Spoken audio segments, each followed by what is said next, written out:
दिल्ली में यमुना की सफाई का काम शुरू। कालिंदी कुंज और इसके आसपास के इलाकों में दिखने लगा है असर। मशीनों से यमुना में मौजूद कचरे की सफाई। कालिंदी कुंज के पास का एक हिस्सा पूरी तरह से कचरे से साफ दिखने लगा है। पहले यमुना में मौजूद जलकुंभी और कचरे को मशीनों से हटाया जा रहा है। यमुना की सफाई पर बोले एलजीबीके सक्सेना, पीएम ने जो वादा किया था उस पर काम शुरू। दिल्ली के आईएसबीटी कश्मीरी गेट के पास वासुदेव घाट पर हुई यमुना आरती। मार्च 2026 में आम लोगों के लिए खोला गया था घाट। 19 फरवरी को शाम को 5 बजे बीजेपी विधायक दल की होगी बैठक। 20 फरवरी को दिल्ली के नए सीएम का शपथ ग्रहण। चांदनी चौक से बीजेपी सांसद प्रवीण खंडेलवाल बोले, पीएम और राष्ट्रीय नेतृत्व जो नाम तय करेगा वही सीएम होगा। आपकी तरह बीजेपी में सिर्फ एक आदमी फैसला नहीं लेता है। आप नेता प्रियंका कक्कड़ का बीजेपी पर तंज, एक मुख्यमंत्री और कैबिनेट देने में वो 10 दिन लगा रहे हैं। दिल्ली की जनता के लिए निर्णय लेने में कितना वक्त लगाएंगे। लखनऊ में सीएम योगी का युवा उद्यमियों के साथ संवाद। बोले, महाकुंभ दुनिया का सबसे बड़ा आध्यात्मिक और सांस्कृतिक आयोजन बना। सीएम योगी बोले, प्रधानमंत्री मोदी के नेतृत्व में देश को आस्था में सम्मान मिला है। भारत की आस्था को दुनिया के सामने रखकर अपनी ताकत का एहसास करा रहे हैं। प्रयागराज महाकुंभ को लेकर सीएम योगी का बयान। अभी तक 53 करोड़ श्रद्धालुओं ने डुबकी लगाई है। महाकुंभ के लिए अब तक 700 चार्टर प्लेन से भी पहुंचे श्रद्धालु। सीएम योगी बोले, रेलवे रोजाना सैकड़ों मेला स्पेशल चला रहे हैं। यूपी परिवहन निगम की 14,000 बसें भी चल रही हैं। प्रयागराज में संगम नोस से लेकर रेलवे स्टेशन तक उमड़ी भीड़। आज सुबह से अब तक 60 लाख लोगों ने स्नान किया। महाकुंभ में सुबह के ड्रोन तस्वीरों में दिखा भव्य नजारा। विश्व के सबसे बड़े आध्यात्मिक समागम का अलौकिक दृश्य दिखा। महाकुंभ के लिए प्रयागराज स्टेशन पर लोगों का लगातार आना जारी। नई दिल्ली रेलवे स्टेशन हादसे के बाद प्रयागराज स्टेशन पर दिखी सतर्कता। नई दिल्ली रेलवे स्टेशन पर शाम को 4 बजे से रात को 11 बजे तक नहीं मिलेगा प्लेटफॉर्म टिकट। अगले एक सप्ताह के प्लेटफॉर्म टिकट की बिक्री बंद। स्टेशन पर भीड़ कम करने की लेकर फैसला। हादसे के बाद बढ़ाई गई नई दिल्ली रेलवे स्टेशन की सुरक्षा। अतिरिक्त सुरक्षा बलों की तैनाती की गई। संजय राउत बोले, कुंभ के नाम पर हिंदुओं को कुचला जा रहा है। दिल्ली या फिर प्रयागराज हादसे में सरकार कहाँ है। नई दिल्ली स्टेशन भगदड़ के मामले में तेजस्वी यादव के बयान पर बीजेपी सांसद प्रवीण खंडेलवाल का पलटवार। कहा कि ये अब हर मुद्दे पर राजनीति ढूंढ रहे हैं। 16 फरवरी को महाकुंभ के लिए रेलवे ने 388 ट्रेनें चलाई हैं। करीब 18.5 लाख लोगों ने यात्रा की है। कानपुर से ट्रेन पकड़कर बड़ी संख्या में लोग प्रयागराज जा रहे हैं। रेलवे की तरफ से विशेष इंतजाम भीड़ के सामने नाकाफी। जबलपुर स्टेशन पर भी महाकुंभ जाने वाले श्रद्धालुओं का रेला। प्लेटफॉर्म पर तिल रखने की भी जगह तक नहीं।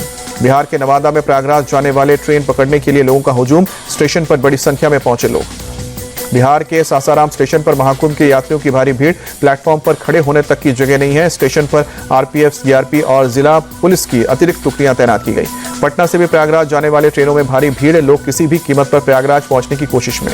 वाराणसी स्टेशन पर भी लोगों की भारी भीड़। एक्स्ट्रा फोर्स को तैनात करके भीड़ को कंट्रोल करने की कोशिश।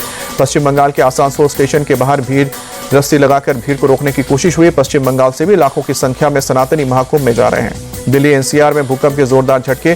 दहशत में लोग घरों से बाहर निकले। भूकंप सुबह 5:36 पर आया। नेशनल सेंटर फॉर सिस्मोलॉजी के तीव्रता के मुताबिक 4 मापी गई है। यहाँ पर इसकी स्पीड। धौलाकुआं में दुर्गाबाई कॉलेज में था एपिसेंटर। भूकंप का केंद्र दिल्ली में जमीन से 5 किलोमीटर नीचे। हरियाणा, यूपी और उत्तराखंड में भी झटके महसूस किए गए। रोहतक, बहादुरगढ़, बागपत और मेरठ में भी झटके। नोएडा, गाजियाबाद, गुरुग्राम, फरीदाबाद में झटके।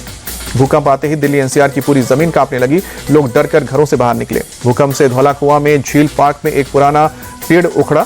झील की देखभाल करने वालों का दावा। नई दिल्ली रेलवे स्टेशन पर एक विक्रेता के अनुसार भूकंप का झटका बहुत तेज था। सब कुछ हिल रहा था। लोग चिल्लाने लगे थे।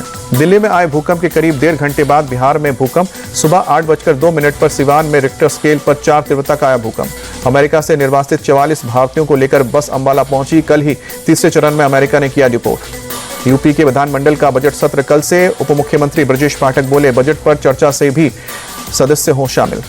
कोकराझार में सीएम हिमंता बिस्वा शर्मा का गर्मजोशी से स्वागत हुआ। कोकराझार में बोडोलैंड प्रादेशिक परिषद विधानसभा में सत्र का आयोजन हुआ।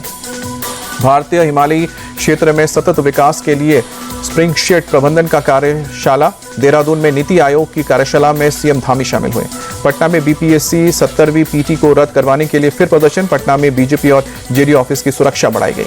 न्यू इंडिया कोऑपरेटिव बैंक को लेकर संजय राउत का बड़ा आरोप। कहा कि बैंक से बीजेपी के लोगों ने अपने लोगों को कर्जा दिया है। बीजेपी के विधायक भी इस बैंक को डुबाने में शामिल हैं। बॉर्डर पर पाकिस्तानी सैनिकों के सीजफायर उल्लंघन पर बोले एलजी मनोज सिन्हा, भारतीय सेना बॉर्डर पर करारा जवाब दे रही है। परीक्षा पे चर्चा का 7वां एपिसोड जारी। मैरी कॉम और अवनी लेखरा के समेत सुहास एलवाई ने बच्चों से बातचीत की। मैरी कॉम ने कहा खुद को साबित करने के लिए बॉक्सिंग सीखी और वर्ल्ड चैंपियन बनी।